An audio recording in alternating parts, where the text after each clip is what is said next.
Hello friend, দেখো আজকে একটা সুন্দর ঘরোয়া কেক তৈরি করার রেসিপি দিয়ে এসেছি। Sponge cake. তোমরা কে কে খেয়েছো? দেখো, দেখতে থাকো আমার স্পঞ্জ কেক। প্রথমে দুটো ডিমটাকে আমি ততক্ষণই ফেটাবো যতক্ষণ না একটা সাদা ক্রিমের মতো কালার হয়ে যাচ্ছে।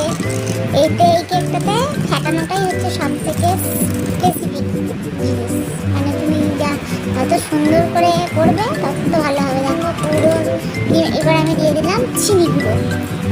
যে কাপটাই করে আমি ময়দা নিয়েছি, এক কাপ পরিমাণে চিনি গুঁড়ো দিলাম। এখানে কিছু ড্রাই ফ্রুটস নিয়েছি, কাজু আছে, কিশমিশ আছে আর চেরি আছে। তো চলো, এখানে আমি নিয়েছি একটু বাটার। পড়ে গেল, একটুখানি বাটার দিলে স্মেলটা ভালো হবে। চলো, আমি কিন্তু এগুলো কন্টিনিউ ফেটাতেই থাকছি। এবার আমি দিয়ে দিচ্ছি ময়দাটাকে একটু চালিয়ে, যাতে কোনো নোংরা না থাকে। একটু ছেলে দিলে ভালো হয় জিনিসটা। তো দেখো, আমি আবার ফেটাতে শুরু করছি। দেখো, দেখতে দেখতে কত সুন্দর একটা কালার চলে আসছে। এই দেখো, এবার দিয়ে দিলাম আমি ওই কাপেরই হাফ কাপ সাদা তেল, দিয়ে দেবো ওই কাপেরই 1 কাপ পরিমাণে দুধ। আস্তে আস্তে দেবো আর ফেটাতে থাকবো, কেননা বেশি পাতলা হলেও হবে না, বেশি মোটা হলেও হবে না। একটা সুন্দর জিনিস আসতে হবে, তবে কেকটা ভালো হবে। দেখো, দেখতে কত সুন্দর হয়ে যাচ্ছে। আমি আবার ফেটাতে মিনিমাম তোমাদের সবটুকু নিয়ে আধা ঘন্টা করে ফেটাতে হবে ডিফারেন্ট কেকটাকে। তো চলো, এবার আমি দিয়ে দিলাম 1 চামচ পরিমাণে বেকিং পাউডার। এবার দিয়ে দেবো হাফ চামচ, ওই চামচেরই হাফ চামচ পরিমাণে বেকিং সোডা। ওটাকেও আমি ছেড়ে নেবো, দিয়ে আবার ফেটানোটাই হচ্ছে এই কেকের মাস্ট। একদম দিয়ে দিচ্ছি একটু ভ্যানিলা এসেন্স সুন্দর গন্ধের জন্য। অল্প একটু দেবো, 5 ml মতো ভ্যানিলা এসেন্স। দেখো,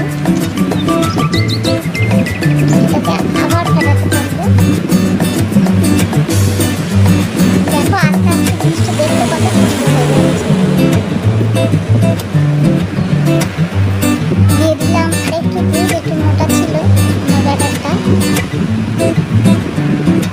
দেখো কত সুন্দর দেখতে হয়ে যাচ্ছে আস্তে আস্তে। এবার আমি কিছু ড্রাই ফ্রুট মিশিয়ে দেবো এখন, আর কিছুটা দেবো ওপর থেকে। দেখো কত ক্রিমি সুন্দর একটা একটু অল্প পরিমাণে গুঁড়ো দুধ দিয়ে দিলাম একটু সুন্দর স্মেলের জন্য।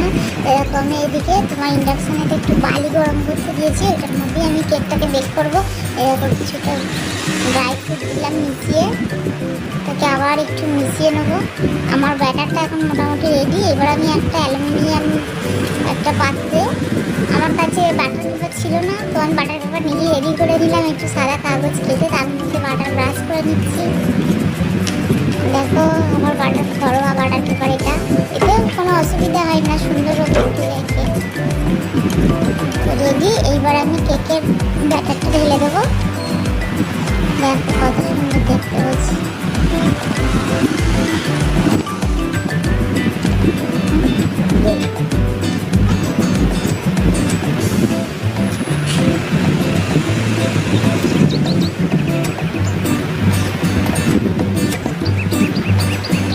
দেখো, দিয়ে দিলাম বালির মধ্যে একটা স্ট্যান্ড দিয়ে বসিয়ে। এবার আমি চাপা দিয়ে দেবো। ফিরে আসবো 40 থেকে 50 মিনিট পর।